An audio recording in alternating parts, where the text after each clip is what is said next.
İhracat fazlası pijamalar 300 lira, hepsini basmış. Buraya tabela asmış. Ne alırsan 100 TL. Burada 70 dönüm hektarın üzerindeymiş. Genel Kemeraltı. İnanılmaz. Şimdi diğer tarafa yürümeye başladım. Biraz da buradan video çekmek istiyorum. Burada tamamen tütüncüler var bu şekilde. Bak mesela koca kahve paketi 200 TL. Mahmut, o da kaçak bu arada, haberiniz olsun. Ne tarafta? İran'dan falan geliyordu galiba. Tütünlerin de kilosu 250 lira, 500 lira falan. Biri de çıkıp der ki büyük ihtimalle İstanbul'da bulamayız böyle şeyler. Sigara içen varsa. Böyle değişik bir yer, güzel bir mahalle. Bu arada şeye karar verdim. Müzikoller hala devam ediyor. Müzikolün ne olduğunu biliyorsunuzdur diye düşünüyorum. Söyleyeyim. Gidiyorsunuz, orada ablalar yanınıza oturuyor, para veriyorsunuz. İşte Ankara'daki pavyonlara İzmir'de müzikol deniyor. Burada İzmir'de klaplar var. Bu mahallenin hemen arka tarafında. Tam böyle Alsancak'la Hilal arasında bir yerde. O arkadaki klaplar da aynı, hiçbir farkı yok. Bak böyle işte. Bir tane buldum mesela. Mavi Kelebek Night Club. Hiç club falan değil yani, böyle gidip cıstak cıstak eğlenebileceğiniz bir yer değil, söyleyeyim baştan. Bak mesela Alem var. Hayatta çekime izin vermezler. Bir de üstüne dayak yerim herhalde buraya girsem. Neyse, böyle yerler var. Oralar öyle sandığınız gibi yerler değil. Zaten hani Türkiye'de olanlar tabelasından falan bilir. Ben söyleyeyim. Gidip kadın kiralayabildiğiniz yerler. Çarpık kentleşme dediğimde bakın buradan başlıyor. O otobüsler ta tepelere kadar çıkıyor. O tepelerde Eşrefpaşa diye geçiyor. Benim eski mahallem. Eşrefpaşa'nın üstü basın sitesi. Basın sitesi işte biraz daha temizlenmiş, düzgün, hani insanların yaşadığı bir yer. Aşağısı Eşrefpaşa tamamen sıkıntı. Akşam ayrı sıkıntı, gündüzü ayrı sıkıntı. Eşrefpaşa'da yaşayanlar çok çok daha büyük sıkıntı. Basmanya'da yaşayanlarla bunlar kapışırlar yani, o kadar söyleyeyim. Bir tane sinema varmış. Hayatımın şokunu geçirdim şu an. Ben ilk defa görüyorum. Burada Kent Otel yazıyor. Burada İpek Sineması yazıyor. İnşallah işletirsin dayı. Yani sinema olduğuna da bir şahit isterim ama ara sokaklar böyle görünüyor zaten. Hani üfleseniz üstünüze düşecek diye. Ve buradan da zaten direkt Ballıkuyu'ya çıkıyor. Başka YouTube videoları falan izliyorsanız da Ballıkuyu'yu bilirsiniz. İzmir'in en sıkıntı mahallelerinden. Yani şöyle, Eşrefpaşa sorunlu inanılmaz derecede. Basmane, ara sokakları, benim gezdiğim yerler zaten insanlar gördünüz yani, bön bön bakıyorlar. Hızlı hızlı çekiyorum, o yüzden biraz hızlı da yürüyorum. Ballıkuyu, bu da sorun. Kadifekale zaten, yani gireyim de kamerayla çıkabilir miyim bilmiyorum, hiçbir fikrim yok. Bayağı da yürümüşüm. Kadifekale zaten bunun namını bilmeyen yoktur. Bu üç yer bayağı sıkıntı. Buca'da da biraz sıkıntı. Hasan Ağa'nın o taraflar. Tabii öğrenciler geldiğinden beri oraya çok çektiler, çünkü öğrencileri gelsinler diye. Biraz böyle düzeldi gibi oldu. Ama çok da düzelmedi. Yani aslında İzmir'in çevresine baktığınız zaman bir Konak, bir Alsancak'ın dışına çıktığınızda İzmir'in tamamı bu şekilde görünüyor. Mahallelere de çok tekin diyemem yani. Temiz, geri dönmeye karar verdim. Kentsel dönüşümü almışlar bu arada buraları. Hiç öyle şeyler yoktu. Bu işte Kasım 2020 depreminden sonra bak oradaki binayı yıkmışlar. Orada. Bayraklı'nın yukarısındaki bütün binalar da yıkıldı bu arada. Hatta bölge metroyu boşaltmışlardı. Bilmiyorum şu anki durumu ne. Ama ben giderken 2025'te bölge metro hala bomboş bir alan. Çünkü oradaki evlerin hepsi çürük raporu aldı. Ve hiçbiri kentsel dönüşümden dolayı kiralanamadı. Boşaltıldı yani bütün evler. Ve hiçbiri de geri dönüşümde yavaş yavaş, yani hani bir günde bir binayı çat diye yıkamıyorsun.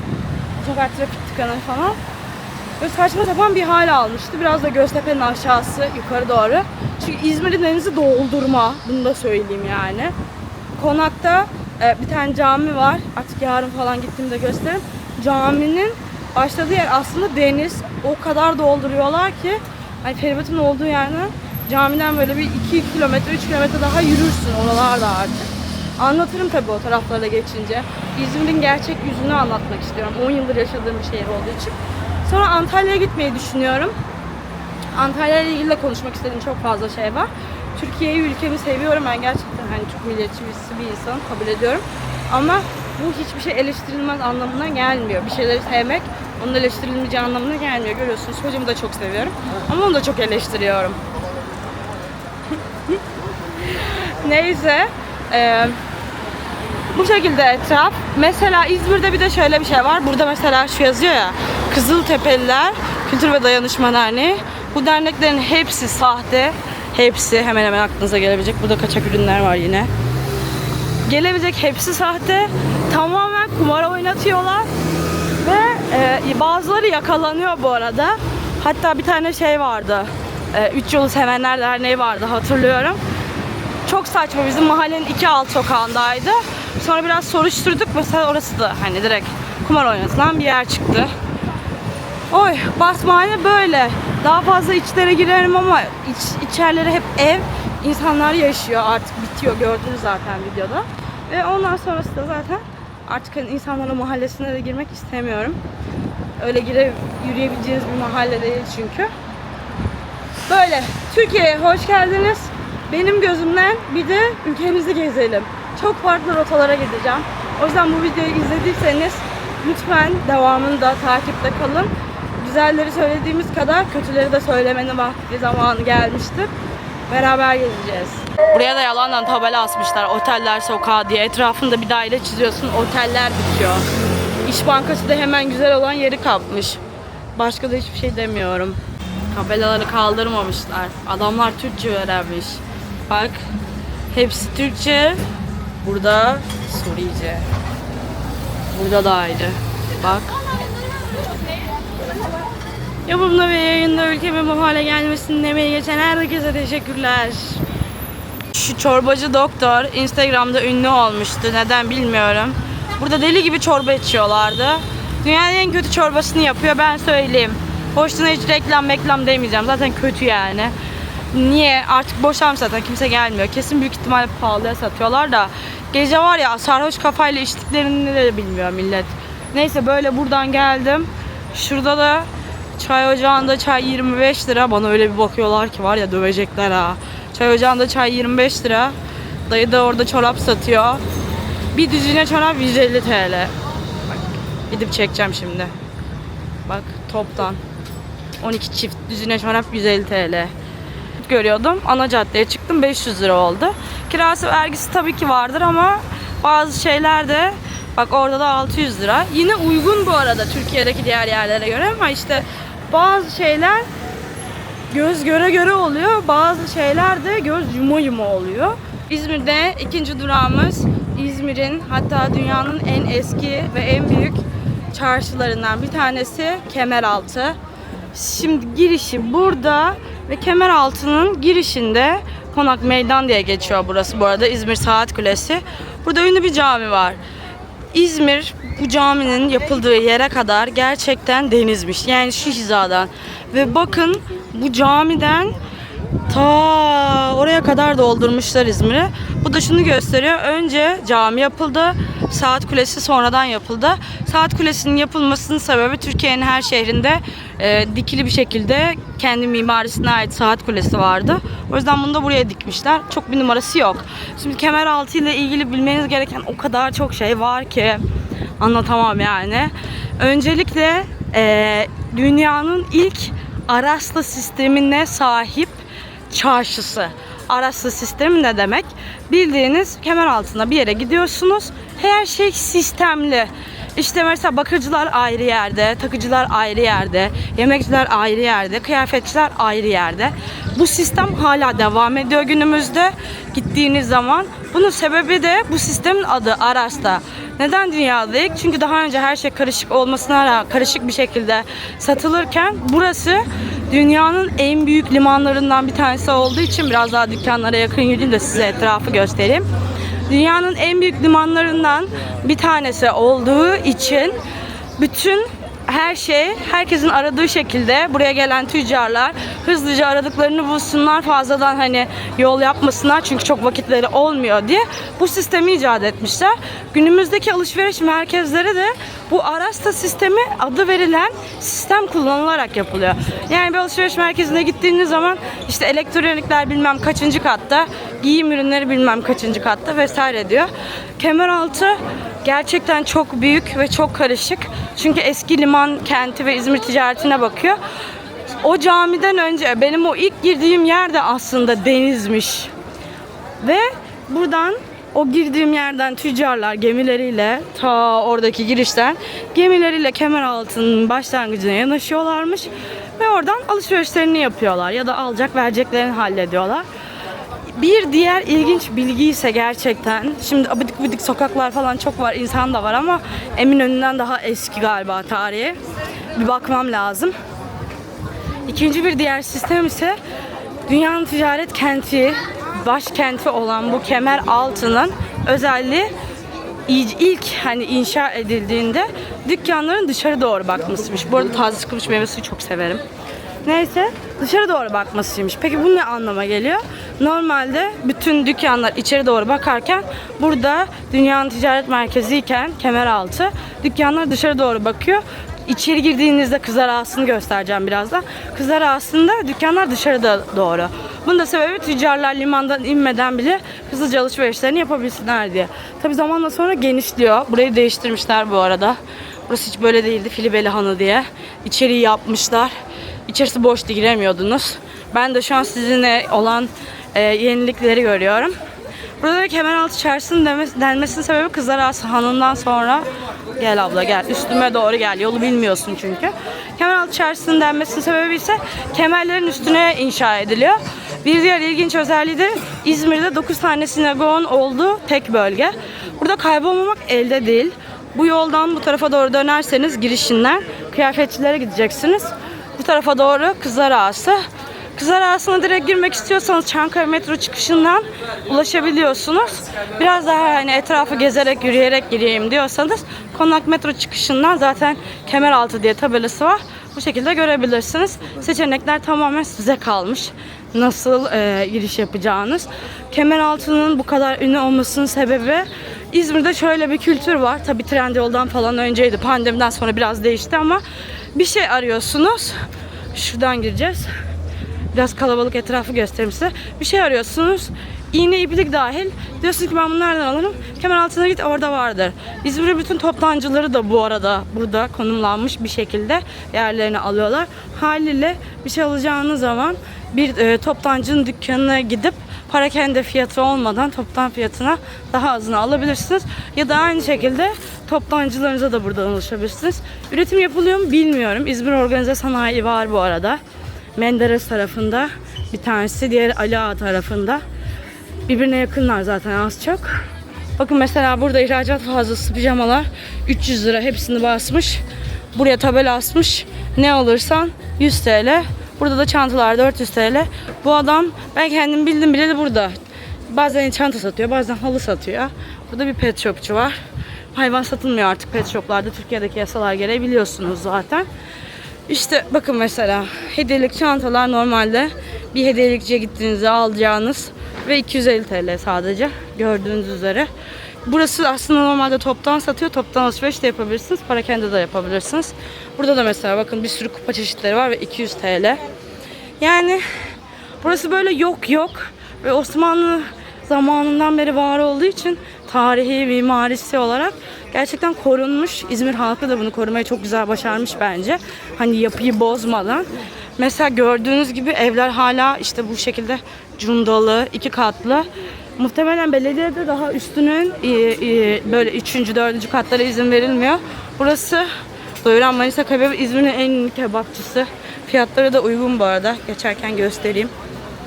Tek porsiyon 7 şiş 560 TL. Önceden de uygundu. Kazıklanmıyorlar. Adam sürümden kazanıyor. Adamın ekstra bir paraya ihtiyacı yok. Ve İzmir zaten hani Bornova tarafları vesaire daha köy olduğu için Kemeraltı'nı buranın merkezi belirlemişler. Normal İzmirliler dedim hani işte 2 göbektir, 3 göbektir, 4 göbektir. Hep buradan alışveriş yapıyorlar ve hani nereye gidiyorsun dediğiniz zaman bak masa örtüsü 75 TL. Metresini bilmiyorum. Yazmış buraya. Neyse merkeze gidiyorum derler. Merkez dedikleri de işte burası Kemeraltı oluyor. Bu şekilde. İzmir biliyorsunuz mideleriyle ünlü. İlginç yanı İzmir'de mideleri sıcak satarlar. Ha? Bakayım. Reklam yapmıyor musunuz? Ha? Reklam yapıyorsunuz. Evet. Bakayım. Teşekkür ederim abi. Reklam yaptığım için bana şu an midye veriyor. Tamam. Kemeraltı Balıkhane. Evet işte bu. Midemiz güzeldir. Bol etlidir. Ekşili ekşili. Nasıl Teşekkür ama? ederim. Çok iyi. Bu benim en sevdiğim balıkçı bu arada. Tanımıyor beni de. Değişmiş herhalde satan adam. 10 yıldır buradan yiyorum zaten. Hüptür hüptürü. Asya'dan geldim, hemen ilk midyemi yedim. Babam buradan incik boncuk ürünlerini alıyor. Benim babam toptancı. Boncuk adası. İnternetten falan satışları da var. Böyle bıdık bıdık şeylere ihtiyacınız varsa. Benim Kemeraltı'nda en sevdiğim, en çok alışveriş yaptığım yer burası.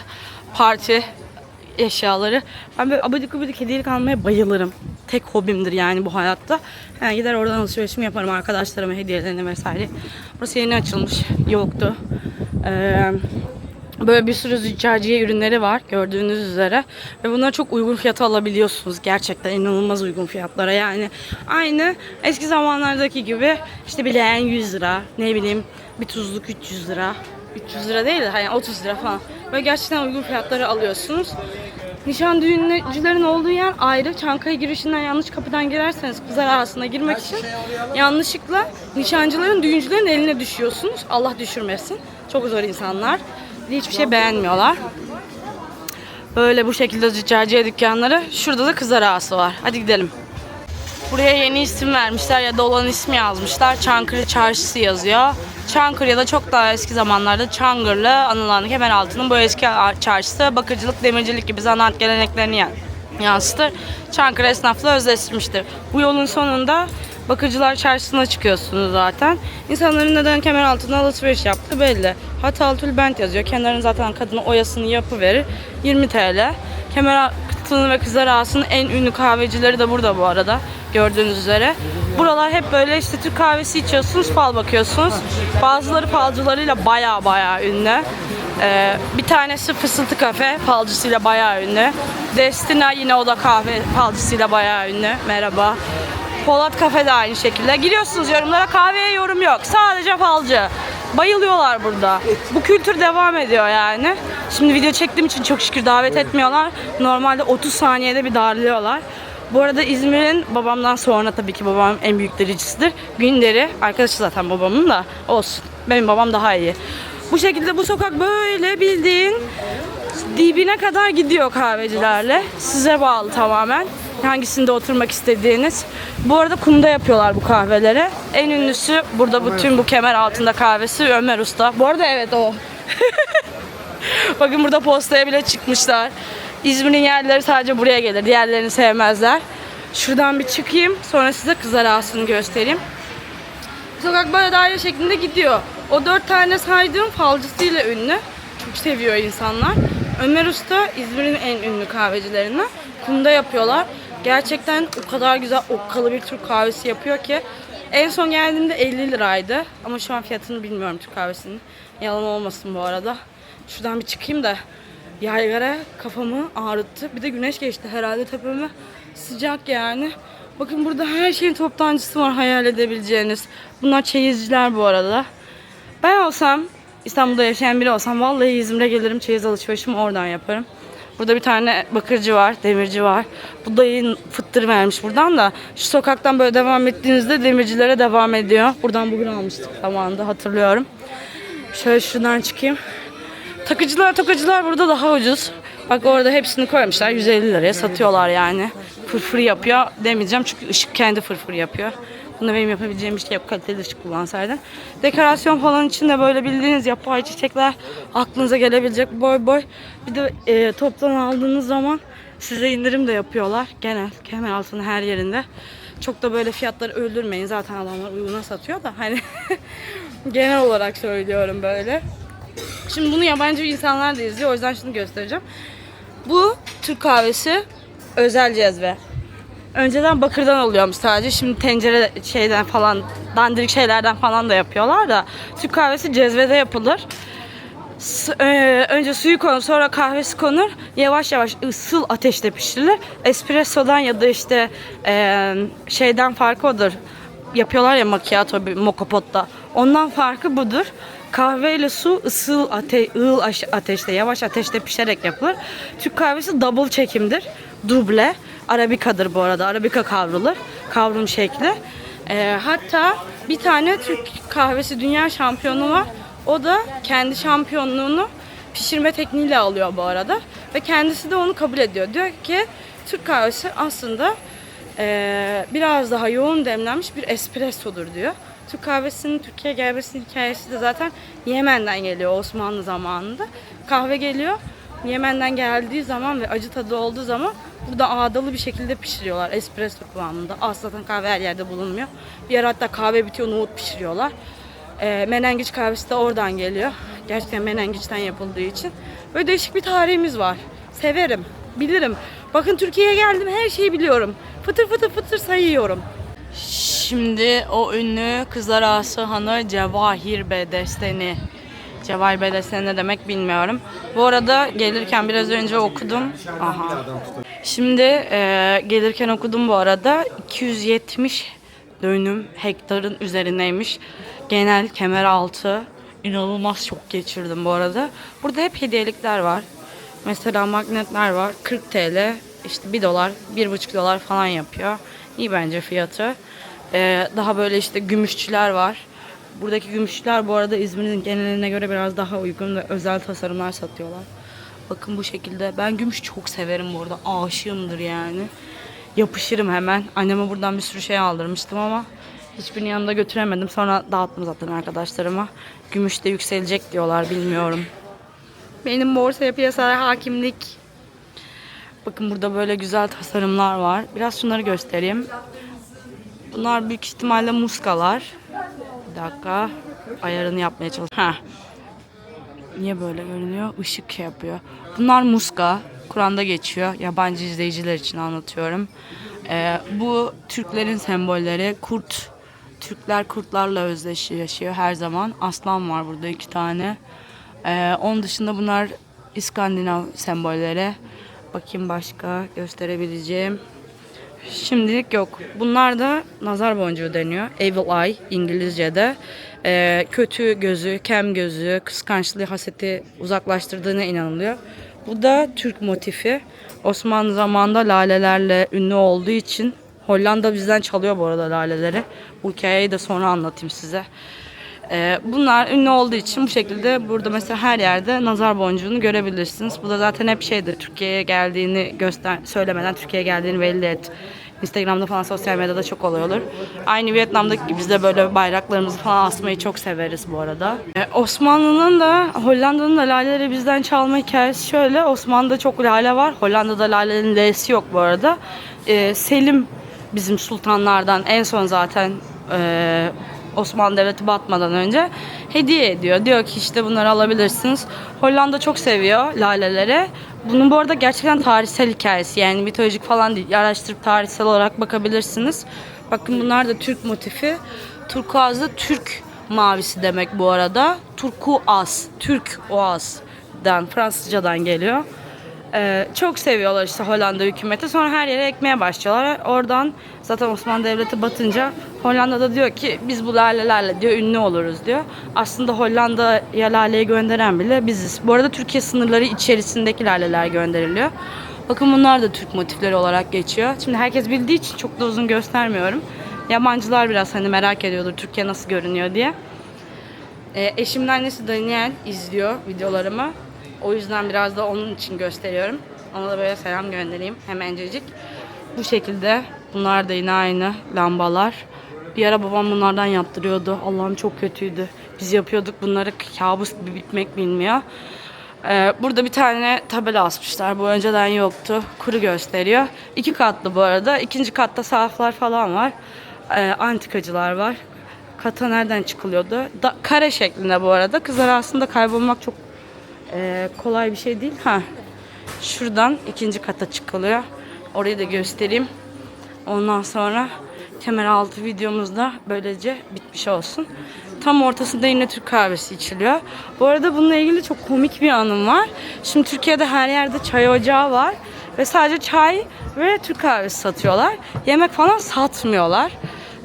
Bir gün Daniel bana, biz Samsun'dayken 5 katlı falan, üst katı buradan çıkılıyormuş, 5 katlı falan bir çay ocağı görüyoruz.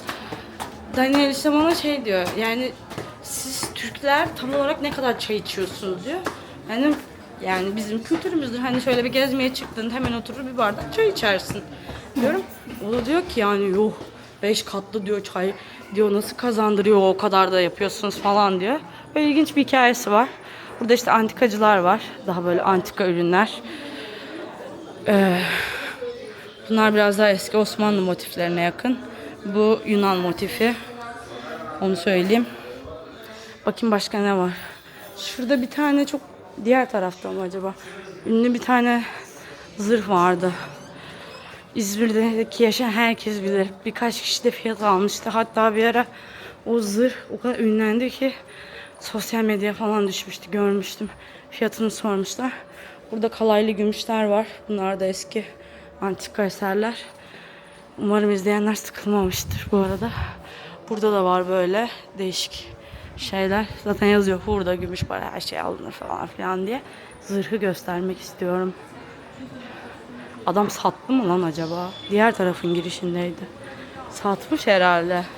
Buranın girişinde bir tane antikacının zırhı vardı. Sosyal medyada düşmüştü. Çok iyi hatırlıyorum. Fiyatı falan konuşulmuştu. Sonunda satmış demek ki. Güzel, aslında bu şekilde.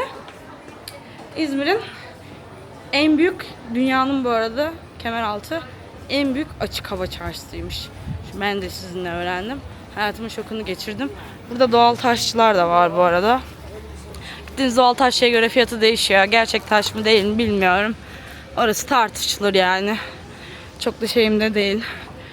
Burada yine bir tane dükkan var, girişi var. Burası da Çoğabe Desteni yazıyor. Her girişin farklı bir şeyi var. Bak mesela orada da Kızlar Ağası Bakırbey Desteni yazıyor. Yani her girdiğiniz yerde farklı bir şeyle karşılaşacaksınız demek oluyor. Bu da Türkiye, hoş geldiniz. Pis pis pis pis yapınca hemen bakar kediler.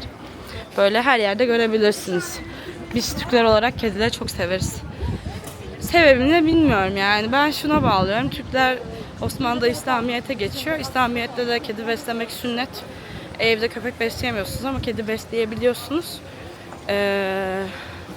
O yüzden de çok seviyor yani. Burada hep besliyorlar. Hatta gelen turistler falan hep şey diyor yani. Sizin kedileriniz hani böyle bakımsız, zayıf, cılız da değil. Hani böyle güzel, tatlı görünüyorlar diyor. Böyle İzmir'in dünyanın en büyük açık hava alışveriş merkezinde gezmiş olduk hep birlikte. Beni izlediğiniz için teşekkür ederim. Bu arada Kızlar Ağası'nı anlattım. Burada kuş bakışı videosunu da eklemiş olayım. Buradaki İzmir'deki çarpık kentleşmeyi de buradan görebiliyorsunuz. Kızlar Ağası Hanı da bu şekilde görünüyor. Burası İzmir'in gizli bir kafesi. Herkes bilmez. Hemen en sevdiğim kafe. 10 yıldır buraya geliyorum. 2015'te keşfettim. Buradan hemen de mis gibi o deniz manzarası. Konak Pierre. Konak Pierre'in hikayesini de başka bir zaman anlatayım. Artık çenem yoruldu. Burada hemen geldim. Bir kahvemi içtim. Size de İzmir'in manzarasını göstermiş oldum.